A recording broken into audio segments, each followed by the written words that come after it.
shirkani oo muddo 3 maalmood ka soconayay magaalada Muqdisho ayaa waxaa looga hadlayay aayaha haweenka Soomaaliyeed. shirkani waxaa soo qaban qaabisay wasaaradda haweenka iyo xuquuqul insaanka dowladda Soomaaliya waxaana ka qayb galay xubno ka tirsan labada gole ee dowladda Soomaaliya. haweenka kala socday magaalada Muqdisho gobolada dalka kuwa ka yimid iyo kuwa ka socday qaar ka mid ah wadamada caalamka. shirkani intuu soconayay ayaa fanaaniinta goobta waxay ku soo bandhigeen heesooyin kala duwan oo ka hadlayay dhibaatooyinka loo geysto haweenka Soomaaliyeed iyo sida ugu habboon ee xilligan looga hortagi karo.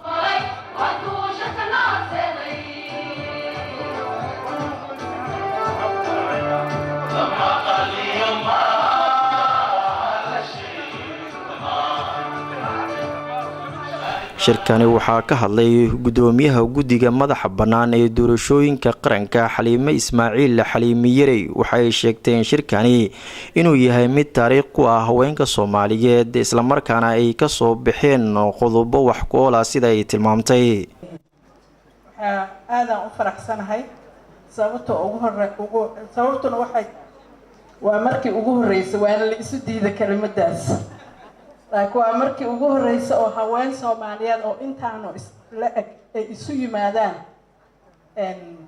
dowladii kacaanka kadib. markii ugu horeysay oo arko intaasaan soo joogay oo ka dhex shaqeynaya arrimaha haweenka. ragga waxaan leeyahay madaxda qaranka waxaan ka codsanayaa markay meelahan soo istaagaan ay tusaale noogu qaadanayaan Mareykan baarlamaankiisa iyo Ingiriis baarlamaankiisa iyo Heblow baarlamaankiisa. waxba noogama jiraan keenan ka hadlaynaa keenana waxa xaq ah u leenahay ka rabnaa kaas laga hadlo.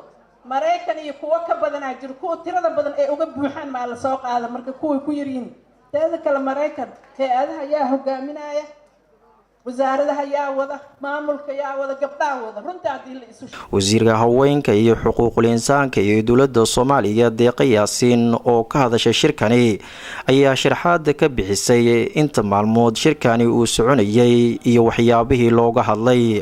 qoraalka dastuurka ee socda waxaa kaloo aan ka hadalnay sidii aan uga faa'iideysan lahayn fursadan ay nasiinayso dib u eegista dastuurka sidii haweenka xuquuqdooda hor loogu mari lahaa sidii loogu aan u gelin lahayn hadal qeexaya waxa aan rabno oo aanan gelaynin shaki. waxaan kaloo aan ka hadalnay sidii loo maaragtay xuquuqda aadanaha aan kor ugu qaadin lahayn haddaan xuquuqda aadanaha kor u qaadno xuquuqda haweenka kor u qaadno. waxaa kaloo jira ra'iisul wasaare sharcigii doorashooyinka oo gacanta lagu hayo isla markaasna kaas fursad lagu siinayo inaan hore ugu socono.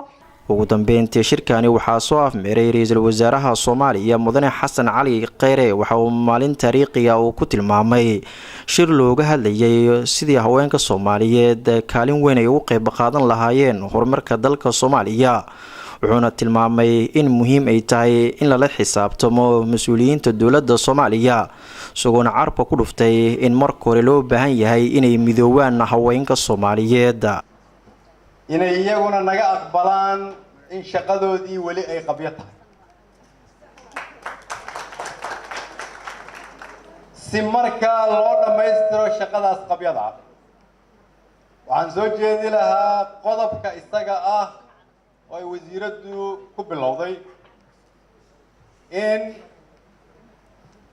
Mama Sara iyo Mama Caasho iyo Mama Amina iyo Xaliimo lafteeda iyo wasiirada iyo cid walba oo halkan joogto haweenka Soomaaliyeed kamid ah in inta aanad bilaabina isla xisaabtanka aad la xisaabtamaysaan madaxda qaranka iyo ragga intooda kale aad ku bilowdaan horta inaad dhameystirtaan midnimada haweenka dhexdooda. shirkani Muqdisho lagu soo gabagabeeyay isla markaana diiradda lagu saarayay aayaha haweenka Soomaaliyeed ayaa waxa uu ku soo beegmayaa xilli qaar ka mid ah haweenka ku dhaqan magaalada Muqdisho ay si weyn u dhaliileen shirkani ay soo qaban qaabisay wasaaradda haweenka iyo xuquuqul insaanka ee dowladda Soomaaliya oo Muqdisho ku qabsoomay kaasoo ay tilmaameen haweenka inuu yahay mid lagu kala qaybinayo xilligani haweenka Soomaaliyeed. Cabdiraxmaan Waabari Som News Muqdisho.